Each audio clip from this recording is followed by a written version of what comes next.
Right, here we are driving through lovely hpa-an on a motorbike, and I'm bringing you Prince, Piano and a Microphone, 1983.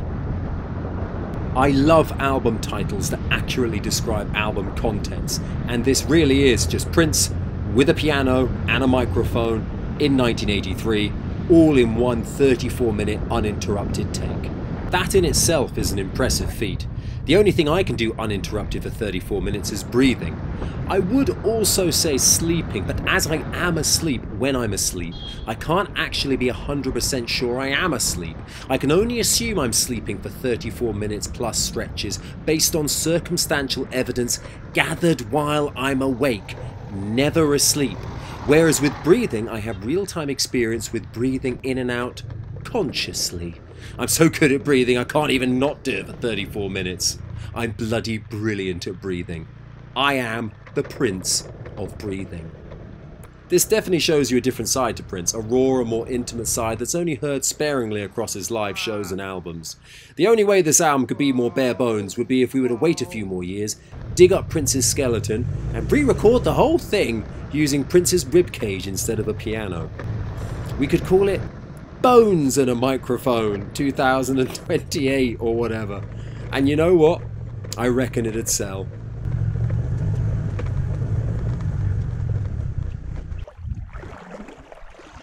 And in case some of the more sensitive of you think that's a bit tasteless, I'm going to stick my piano where my bones are and say that even if for some reason Prince's estate aren't prepared to exhume his corpse and use it as a musical instrument, I nominate my own remains for the album. In the highly unlikely event of my own death, you can take this review as my legal consent to strip the flesh from my corpse and use my skeleton as a bony xylophone to re-record this album.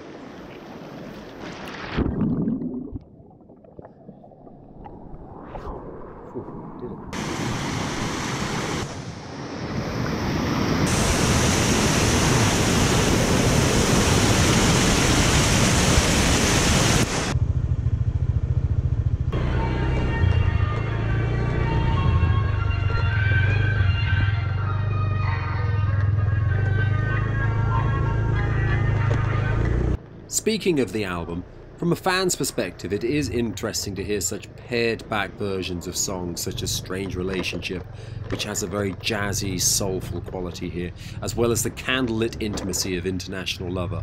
As for Purple Rain, the version here, I hesitate to even call it a version, the sketch of it here is so fleeting I had to replay it 5 times just to be sure I had actually heard it.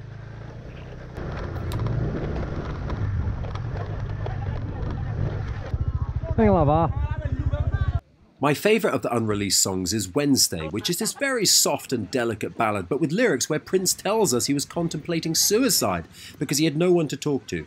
In all seriousness, I wonder if that was true. I suppose he could have tried calling the Samaritans if the worst came to the worst. They're always there. Then again, if you were working on the Samaritan switchboard and Prince called in, what would you do? Hello, Samaritans. Yes, it's Prince here. I've got no one to talk to, and I'm thinking about suicide. Well, excuse me, wait, what did you say your name was? Prince, the legendary singer-songwriter from the 80s. And okay, let me stop you there.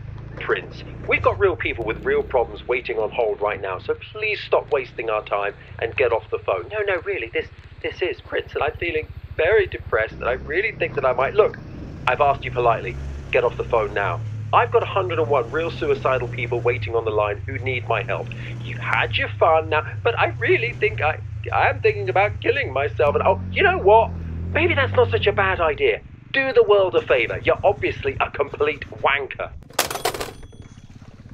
I think it probably would have gone something like that. No wonder he felt lonely. When a Samaritan tells you to go ahead and top yourself, you know things are bad. Interesting fact, both of my grandmothers, God bless them, worked on the Samaritan switchboard. If this channel doesn't work out, maybe I'll sign up for the Samaritans too.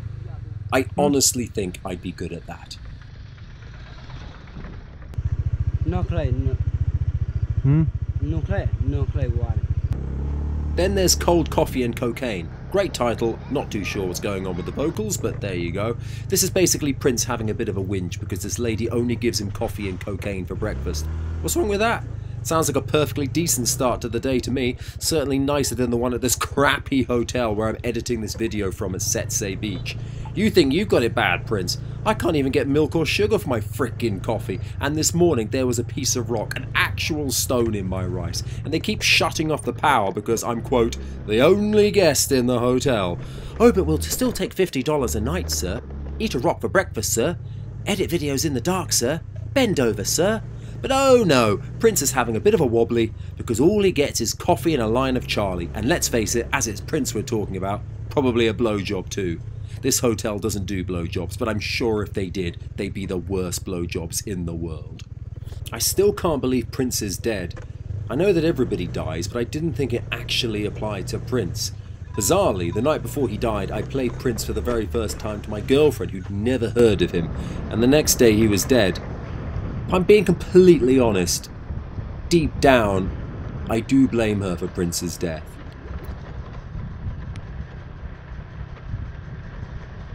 Anyway, Prince is dead, but it's great that we have albums like this to remind us of how great he was, and how alive we all are by comparison. I'll stop short of saying this album is great. It's great to hear Prince so unguarded and vulnerable and raw, and it does make for a fascinating listen. But listening to this more than anything just made me want to go back and listen to all the classic Prince albums.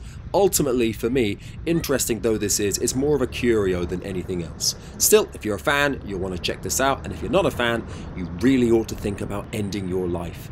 And I say that as someone who had 2 grandmothers in the Samaritans, so think about that.